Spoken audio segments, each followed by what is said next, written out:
Capítulo 13. Os Baudelaire olharam para os Quagmire, e os Quagmire olharam para os Baudelaire. E então, todas as 5 crianças olharam para a turba. Todos os membros do Conselho dos Anciãos vinham andando juntos, os chapéus de corvo bamboleando em uníssono. A senhora Moreau liderava uma cantinela de "Queimem os órfãos! Queimem os órfãos!", a qual a família Verhoeven aderira entusiasmaticamente. E os olhos do Sr. Lescaut brilhavam tão forte quanto a sua tocha. A única pessoa que faltava na turba era o detetive Dupin, que as crianças esperariam estar liderando a multidão. Em vez disso, a oficial Luciana marchava na frente, fechando uma carranca debaixo do visor do capacete enquanto liderava o avanço em suas lustrosas botas pretas. Em uma das mãos enluvadas de branco, segurava alguma coisa envolta em um cobertor e com a outra mão apontava para as crianças aterrorizadas. "Lá estão eles!" gritou a oficial Luciana, apontando o dedo enluvado de branco para as 5 crianças aterrorizadas. "Eles não têm mais para onde ir!" "Ela está certa!" gritou Klaus. "Não temos mais como escapar!" "Máquina!" gritou Sunny. "Não há nem sinal de um deus ex-máquina, Sunny", disse Violet, os olhos se enchendo de lágrimas. "Não consigo pensar em ajuda nenhuma que possa chegar inesperadamente." "Máquina!" insistiu Sunny e apontou para o céu. As crianças tiraram os olhos da turba que se aproximava e olharam para cima. E lá estava o mais grandioso exemplo de um deus ex-máquina que já tinham visto. Flutuando logo acima das cabeças das crianças estava a visão superlativa da casa móvel autossustentável a ar quente. Embora a invenção tivesse sido consideravelmente maravilhosa de olhar no ateliê de Hector, ela era verdadeiramente estupenda agora que estava de fato sendo posta para funcionar. E até mesmo cidadãos irados de CSC pararam de perseguir as crianças por um momento para que pudessem contemplar aquela visão assombrosa. A casa móvel autossustentável a ar quente era enorme, como se um chalé inteiro tivesse se separado de seus arredores e estivesse agora errando pelo céu. As 12 cestas estavam todas conectadas e flutuando juntas como um grupo de jangadas, com todos os tubos, canos e fios entrelaçados em volta delas como uma gigantesca peça de tricô. Acima das cestas havia dúzias de balões em vários tons de verde. Totalmente inflados, pareciam uma safra flutuante de maçãs frescas e maduras, rebrilhando à última luz do entardecer. Os dispositivos mecânicos trabalhavam a toda a força, com luzes piscando, engrenagens girando, sinos repicando, torneiras pingando, polias unindo e uma centena de outras engenhocas, todas funcionando ao mesmo tempo. Porém, miraculosamente, a casa móvel autossustentável a ar quente inteira era tão silenciosa quanto uma nuvem. Enquanto a invenção descia para a terra, o único som que se pôde ouvir foi o grito triunfante de Hector. "Aqui estou eu!" bradou o factotum da cesta de controle. "E aqui está ela, como um raio em dia de céu claro!" "Violet, os seus aperfeiçoamentos estão funcionando perfeitamente! Venham a bordo e escaparemos deste lugar deplorável!" Ele acionou um interruptor amarelo vivo e uma longa escada de corda começou a se desenrolar para baixo até o lugar onde estavam as crianças. "Como a minha invenção é autossustentável", explicou ele, "não foi projetada para voltar ao chão. Portanto, vocês terão de subir por esta escada." Duncan agarrou a ponta da escada e segurou para que Isadora subisse. "Eu sou Duncan Quagmire", disse ele depressa. "E esta é minha irmã Isadora." "Sim, os Baudelaire me contaram tudo sobre vocês", disse Hector. "Estou contente por vocês virem junto. Como todos os dispositivos mecânicos, a casa móvel autossustentável a ar quente, na verdade, precisa de várias pessoas para mantê-la em funcionamento. Aham! Exclamou o Sr. Lesco quando Isadora marinhou rapidamente escada acima, com Duncan logo atrás. A turba tinha parado de olhar para o deus Ex Machina e marchava agora novamente na direção das crianças. Eu sabia que aquilo era um dispositivo mecânico! Todos aqueles botões e engrenagens não me enganam! Caramba, Hector! Disse um ancião. A regra número 67 reza claramente que nenhum cidadão está autorizado a construir ou usar dispositivos mecânicos. Vamos queimá-lo na fogueira também! Gritou a senhora Morrow. Alguém vai buscar mais lenha!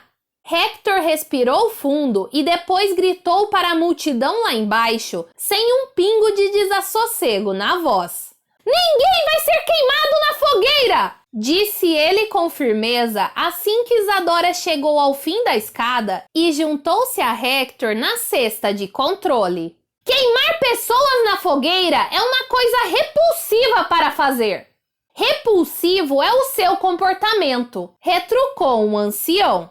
As crianças assassinaram o Conde Olaf e você construiu um dispositivo mecânico. Todos vocês quebraram regras muito importantes. Não quero viver em um lugar com tantas regras, replicou Hector em voz calma. E com tantos corvos. Estou flutuando para longe daqui e estou levando estas 5 crianças comigo. Os Baudelaire e os Quagmire passaram por coisas terríveis desde que os pais deles morreram. A cidade de cultores solidários de Corvídeos deveria estar cuidando deles, em vez de acusá-los de coisas e caçá-los pelas ruas. Mas quem vai fazer as nossas tarefas domésticas? Perguntou um ancião. O caramanchão do lanche ainda está cheio de pratos sujos de sundaes com cobertura de chocolate. Vocês deveriam fazer as suas próprias tarefas domésticas, disse o factotum debruçando-se para erguer Duncan a bordo de sua invenção. Ou então se revezar para fazê-las de acordo com uma escalação justa. O aforismo é que é preciso uma cidade para educar uma criança, e não 3 crianças precisam fazer a limpeza de uma cidade inteira. Baudelaire, subam a bordo. Vamos deixar essa gente horrível para trás. Os Baudelaire sorriram um para o outro e começaram a marinhar pela escada de corda. Violet foi primeiro, as mãos agarrando a corda áspera o mais firme que podia, e Klaus e Sunny seguiram logo atrás. Hector girou um botão, e a casa móvel subiu mais alto, bem no momento em que a turba chegou à extremidade da escada. Eles estão fugindo! Bradou uma anciã, o chapéu de corvo bamboleando de frustração. Ela pulou para tentar agarrar a ponta da escada, mas Hector tinha manobrado sua invenção, levando-a alto demais para ela alcançar. Os violadores de regras estão fugindo! Oficial Luciana, faça alguma coisa! Vou fazer alguma coisa, pode deixar, disse a oficial Luciana com um grunhido e jogou longe o cobertor que estava segurando. Do meio da escada, os 3 Baudelaire olharam para baixo e viram nas mãos de Luciana um objeto grande de aparência sinistra, com um gatilho vermelho vivo e 4 farpas compridas e afiadas. Você não é o único que possui um dispositivo mecânico! Gritou ela para Hector. Isto é um lançador de arpões que o meu namorado me comprou. Ele dispara 4 arpões de ponta farpada, que são lanças compridas perfeitas para estourar balões.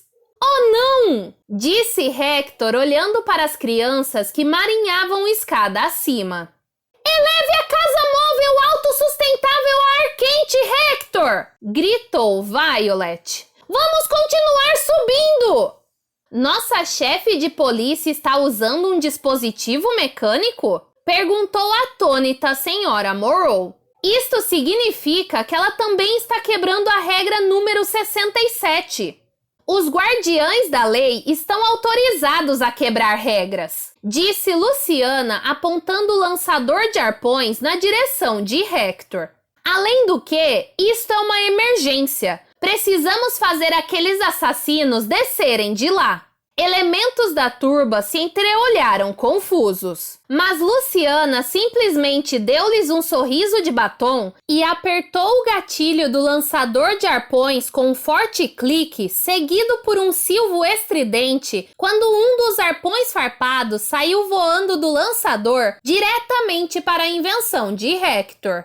O factotum conseguiu manobrar a casa móvel autossustentável a ar quente para não ser atingida pelo arpão, mas ele acertou um tanque de metal no lado de uma das cestas, abrindo um grande buraco. Droga! Disse Hector quando um líquido arroxeado começou a jorrar do buraco. É o meu suprimento de suco de framboesa! Baudelaire, depressa! Se ela causar algum estrago sério, estamos todos perdidos! Estamos indo mais depressa que podemos! Gritou Klaus. Mas depois que Hector fez subir mais a sua invenção, a escada de corda começou a balançar tanto que os Baudelaire não estavam conseguindo se mover nem um pouco depressa. Um clique e um silvo estridente. Mais um arpão saiu voando pelo ar e acertou a cesta número 6. E uma nuvem de pó marrom desceu esvoaçando para o chão, seguida por alguns tubos finos de metal. Ela atingiu o nosso suprimento de farinha de trigo integral! Gritou Hector. E a nossa caixa de pilhas reserva! Vou acertar um balão com este aqui, bradou a oficial Luciana. E aí vocês vão despencar no chão, onde poderemos queimá-los na fogueira. Oficial Luciana, disse alguém do Conselho dos Anciãos no meio da multidão. Eu não acho que você deva quebrar as regras a fim de capturar pessoas que quebraram as regras. Isso não faz sentido. Ouçam, ouçam! Gritou um cidadão do lado oposto da multidão. Por que você não põe de lado esse lançador de arpões e nós não vamos até a prefeitura fazer uma reunião do conselho? Não é legal, bradou uma voz, fazer reuniões. Ouviu-se um ruído surdo, como se mais uma grande batata tivesse chegado. E a multidão dividiu-se para deixar passar o detetive Dupin, que atravessou a turba montado em uma motocicleta pintada de turquesa para combinar com a japona. Embaixo dos óculos de sol havia um sorriso de triunfo, e seu peito nu estava estufado de orgulho. O detetive Dupin também está usando um dispositivo mecânico? Perguntou um ancião. Não podemos queimar todo mundo na fogueira! Dupin não é um cidadão, ressaltou um outro membro do conselho. Portanto, não está quebrando a regra número 67. Mas ele está pilotando no meio de uma multidão de pessoas, disse o Sr. Lesco, e não está usando capacete. Certamente está demonstrando não ter muito juízo. O detetive Dupin ignorou o sermão do Sr. Lesco sobre segurança em motocicletas e parou ao lado da oficial Luciana. É legal chegar atrasado, disse ele e estalou os dedos. Eu estava comprando o Pundonor Diário de hoje. Você não devia estar comprando jornais, disse um ancião sacudindo seu chapéu de corvo em desaprovação. Você devia estar capturando criminosos. Ouçam, ouçam! Disseram várias vozes concordando, mas a multidão parecia estar começando a ficar indecisa. Manter a ferocidade a tarde inteira é um trabalho duro. E à medida que a situação ia ficando mais complicada, os cidadãos de CSC pareciam estar ficando um pouco menos sedentos de sangue. Alguns cidadãos até abaixaram as suas tochas, que estavam pesando muito de ficar segurando no alto esse tempo todo. Mas o detetive Dupin ignorou essa mudança na psicologia da turba de CSC. Me deixe em paz, seu idiota de chapéu de corvo, disse ele ao ancião e estalou os dedos. É legal disparar arpões, oficial Luciana. Com certeza, disse Luciana e olhou para o céu a fim de mirar novamente o seu lançador de arpões. Mas a casa móvel autossustentável a ar quente não estava mais solitária no céu. Com toda aquela comoção, ninguém tinha reparado que a tarde se findara e os corvos de CSC haviam deixado seus poleiros na Cidade Baixa para voar em círculos antes de migrar para a Árvore do Nunca Mais e passar a noite como de costume. Agora, os corvos estavam chegando, milhares e milhares deles, e em questão de segundos, o céu do anoitecer estava coberto de pássaros pretos e crocitantes. A oficial Luciana não conseguia ver Hector e sua invenção. Hector não conseguia ver os Baudelaire, e os Baudelaire não conseguiam ver nada. A escada de corda estava bem no caminho dos corvos migrantes, e as 3 crianças estavam absolutamente cercadas pelos pássaros de CSC. As asas dos corvos ruflavam contra as crianças. As suas penas ficavam emaranhadas na escada, e tudo que os 3 irmãos podiam fazer era se agarrar com toda a força para salvar as suas vidas. Baudelaires! Gritou Hector. Agarrem-se com toda a força para salvar as suas vidas! Vou voar ainda mais alto, acima dos corvos! Não! Gritou Sunny, o que queria dizer alguma coisa do tipo: não estou muito certa se este é o plano mais inteligente. Não sobreviveremos a uma queda de tamanha altura. Mas Hector não pôde ouvi-la por cima de mais um clique e mais um silvo estridente do lançador de arpões de Luciana. Os Baudelaire sentiram a escada de corda dar um tranco brusco em suas mãos e depois começar a girar vertiginosamente no ar repleto de corvos. Na cesta de controle, os trigêmeos Quagmire olharam para baixo e, através dos corvos migrantes, vislumbraram péssimas notícias. O arpão atingiu a escada! Gritou Isadora para os seus desesperados amigos. A corda está se desfazendo! Era verdade. Quando os corvos começaram a pousar na Árvore do Nunca Mais, os Baudelaire puderam ver mais claramente. E eles olharam para a escada horrorizados.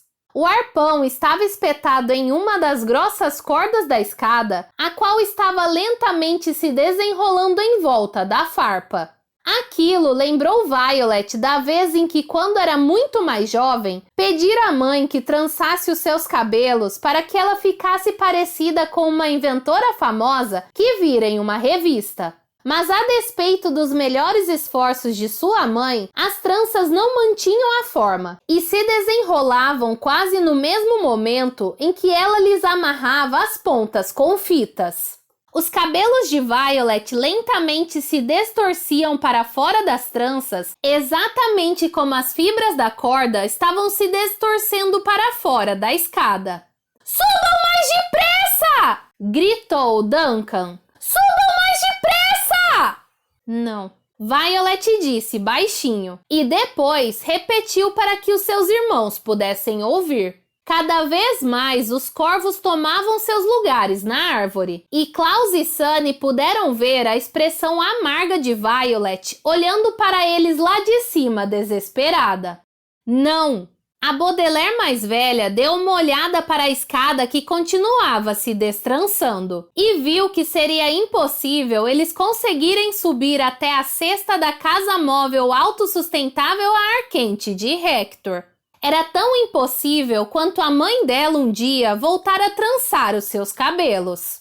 Não podemos fazer isso, disse ela. Se insistirmos em tentar subir, acabaremos caindo e morrendo. Temos de descer. Mas, disse Klaus. Não, disse Violet. E uma lágrima rolou pelo seu rosto. Não podemos fazer isso, Klaus. Ioio, disse Sunny. Não, disse Violet outra vez e olhou os irmãos nos olhos.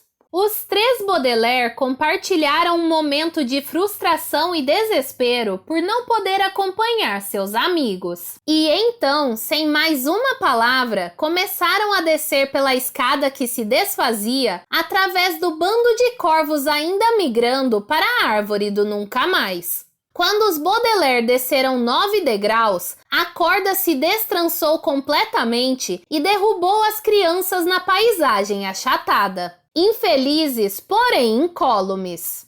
Hector, manobre sua invenção de volta para baixo! Gritou Isadora. Sua voz soava um pouco fraca de tão longe. Duncan e eu podemos nos pendurar do lado de fora da cesta e formar uma escada humana. Ainda dá tempo de salvá-los. Não posso, disse Hector com tristeza, olhando para os Baudelaire que estavam lá embaixo se levantando do chão e se desembaraçando da escada caída, enquanto o detetive Dupin começava a se aproximar deles em passos largos dos seus sapatos de plástico. A casa não foi projetada para voltar ao chão. Tem de haver um jeito! Exclamou Duncan, mas a casa móvel autossustentável a ar quente apenas seguiu flutuando para mais longe. Podemos tentar trepar na árvore do nunca mais, disse Klaus, e pular dos galhos mais altos para a cesta de controle. Violet sacudiu a cabeça. A árvore já está meio coberta de corvos, disse ela, e a invenção de Hector está voando alto demais. Ela ergueu a cabeça para o céu e pôs as mãos em concha na boca para que a sua voz pudesse viajar toda aquela distância para cima até os seus amigos. Não podemos chegar até vocês agora! Gritou ela. Tentaremos alcançar vocês mais tarde! A voz de Isadora chegou a eles tão fraca que os Baudelaire mal puderam ouvi-la por cima do crocitar dos corvos que ainda estavam se acomodando na árvore do nunca mais. Como vocês vão poder nos alcançar mais tarde? Gritou ela. No meio do ar?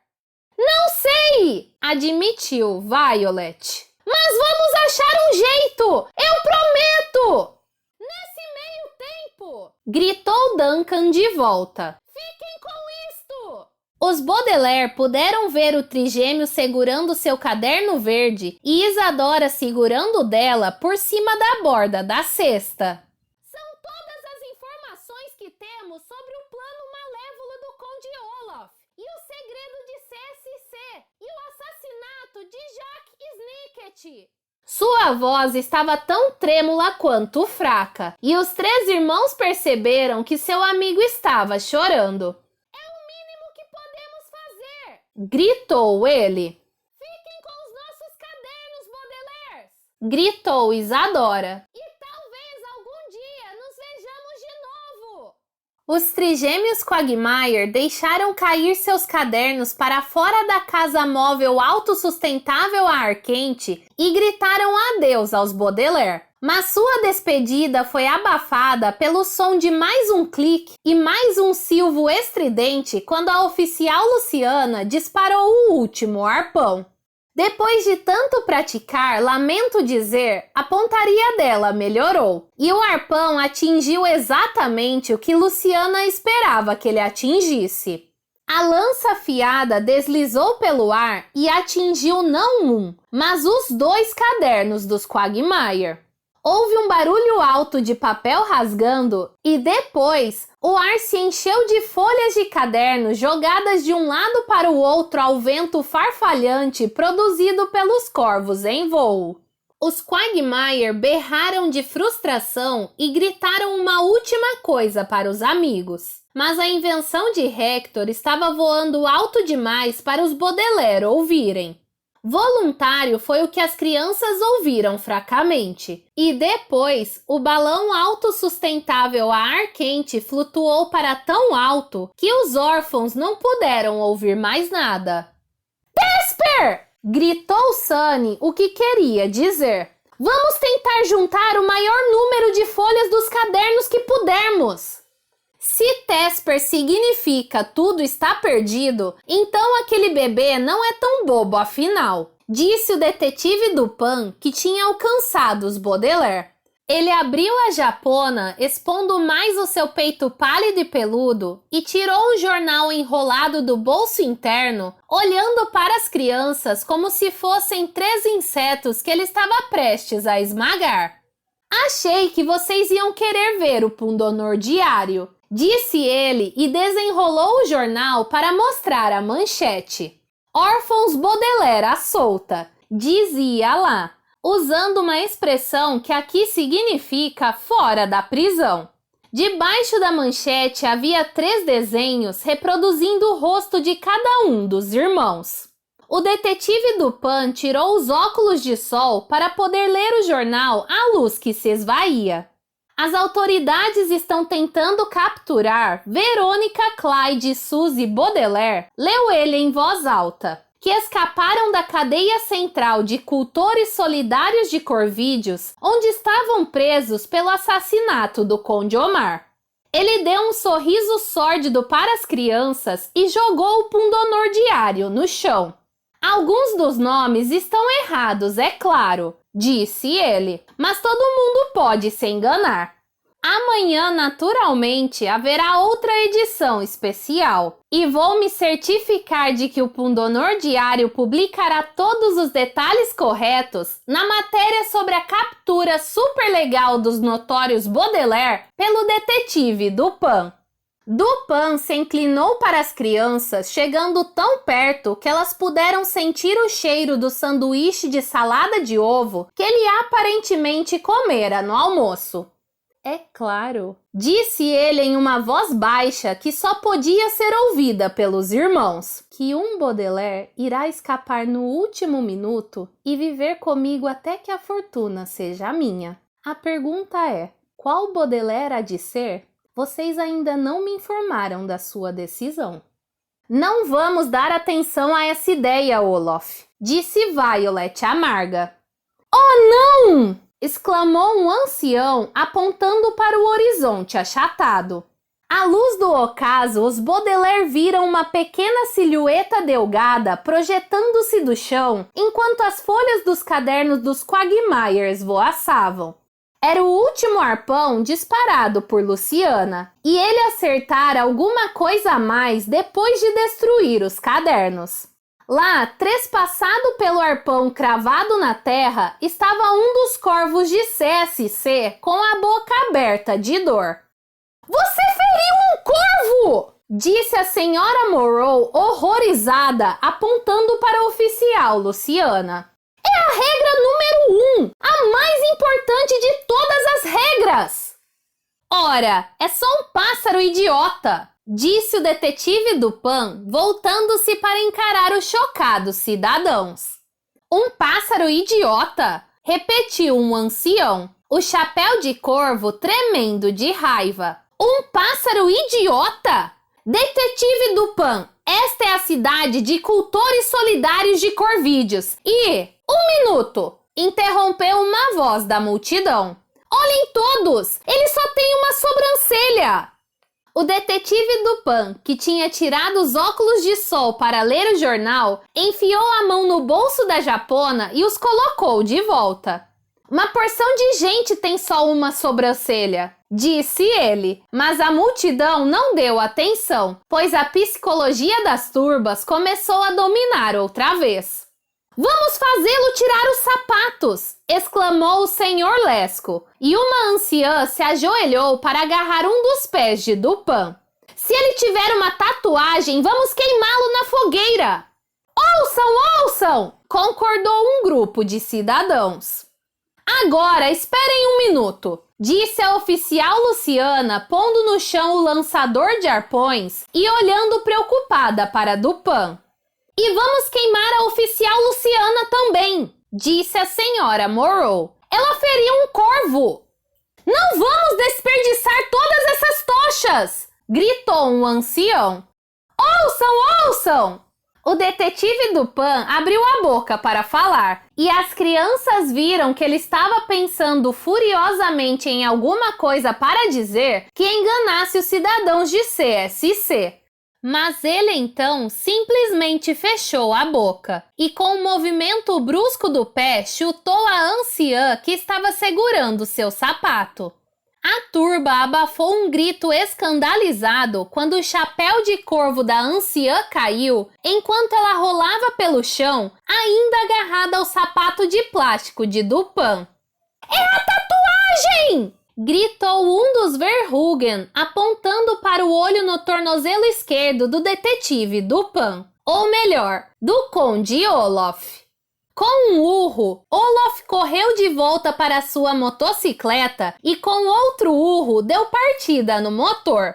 Pule na garupa, Esmei! Gritou ele para a oficial Luciana.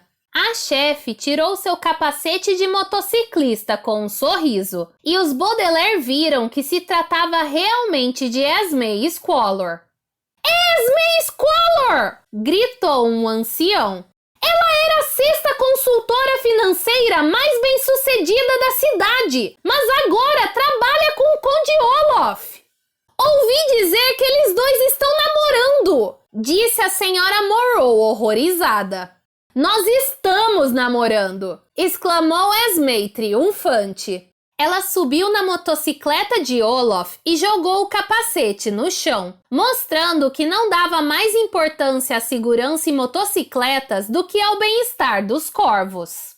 Até mais ver, Baudelaires! Bradou o Conde Olaf, chispando pelo meio da multidão irada. Vou encontrar vocês de novo, se as autoridades não os encontrarem primeiro. Esmei soltou uma gargalhada que mais parecia um cacarejo, enquanto a motocicleta disparava rugindo pela paisagem achatada a mais do dobro da velocidade máxima permitida. E em momentos a motocicleta se transformou em um pontinho tão minúsculo no horizonte quanto a casa móvel autossustentável a ar quente no céu. A turba ficou olhando desapontada na direção dos dois vilões. Nunca vamos alcançá-los, disse um ancião fechando a cara. Não sem dispositivos mecânicos. Isso não tem importância, retrucou um outro ancião. Temos coisas mais importantes para nos preocupar. Depressa todo mundo! Levem este corvo urgentemente para o veterinário de CSC. Os Baudelaire se entreolharam atônitos, enquanto os cidadãos de CSC liberavam com todo o cuidado o corvo do arpão e começavam a levá-lo de volta à cidade. O que faremos? Perguntou Violet. Ela estava falando com os irmãos, mas um membro do Conselho dos Anciãos ouviu e voltou-se para responder-lhe. Vocês tratem de não sair daqui, disse ele. O Conde Olaf e aquela namorada desonesta dele podem ter escapado, mas vocês três ainda são criminosos. Vamos queimá-los na fogueira assim que este corvo tiver recebido os cuidados médicos necessários. O ancião saiu correndo atrás da turba que levava o corvo ferido. E em poucos segundos as crianças se viram sozinhas na paisagem achatada, tendo apenas as folhas espalhadas dos cadernos dos Quagmire por companhia. Vamos juntar essas folhas, disse Klaus, curvando-se para recolher uma toda rasgada. São a nossa única esperança de descobrir o segredo de CSC e de derrotar o Conde Olaf. Concordou Violet, indo até o lugar onde estava um pequeno maço de folhas que tinham permanecido juntas. Delinque, disse Sunny, apanhando uma que parecia conter um mapa rabiscado. Ela queria dizer, e de provar que não somos assassinos. E as crianças pararam para dar uma olhada no pundonor diário que ainda estava jogado no chão. As suas próprias caras olhavam para eles abaixo da manchete, órfãos Baudelaire à solta, mas as crianças não se sentiam à solta.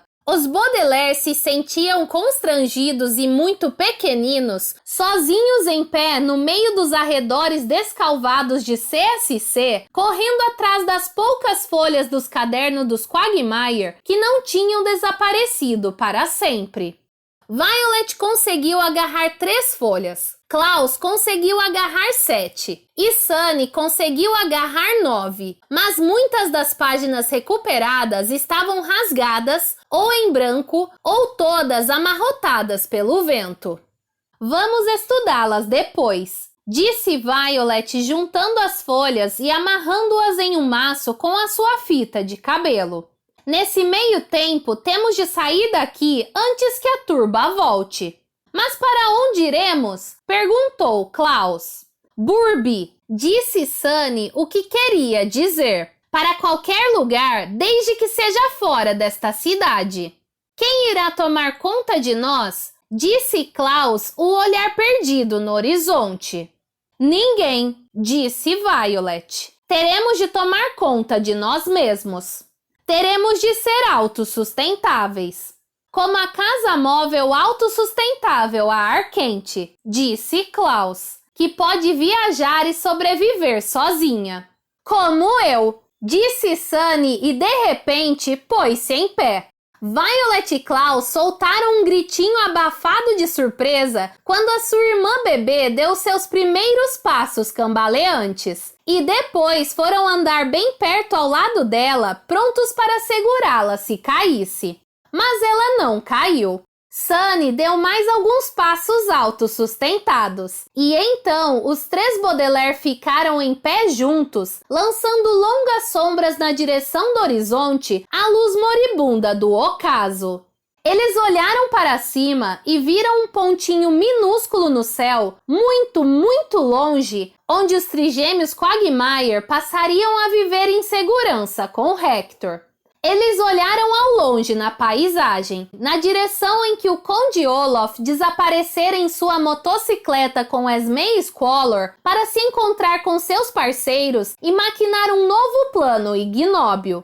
Eles olharam para trás para a árvore do Nunca Mais, onde os corvos de CSC crocitavam juntos, se acomodando para o seu pouso noturno. E depois, eles olharam para o mundo, onde as famílias por toda parte iriam logo estar lendo tudo sobre os 3 irmãos na edição especial do Pundonor Diário. Aos Baudelaire parecia que todas as criaturas do mundo estavam sendo cuidadas por outras. Todas as criaturas, menos eles mesmos. Mas as crianças naturalmente iriam cuidar umas das outras como já vinham fazendo desde aquele dia terrível na praia. Violet, Klaus e Sunny se entreolharam e respiraram fundo, reunindo toda a sua coragem para enfrentar os raios em dia de céu claro que, segundo eles, e lamento dizer que estavam certos, os aguardavam no futuro. E então, os autossustentáveis órfãos Baudelaire deram os primeiros passos na direção das últimas luzes remanescentes do sol poente.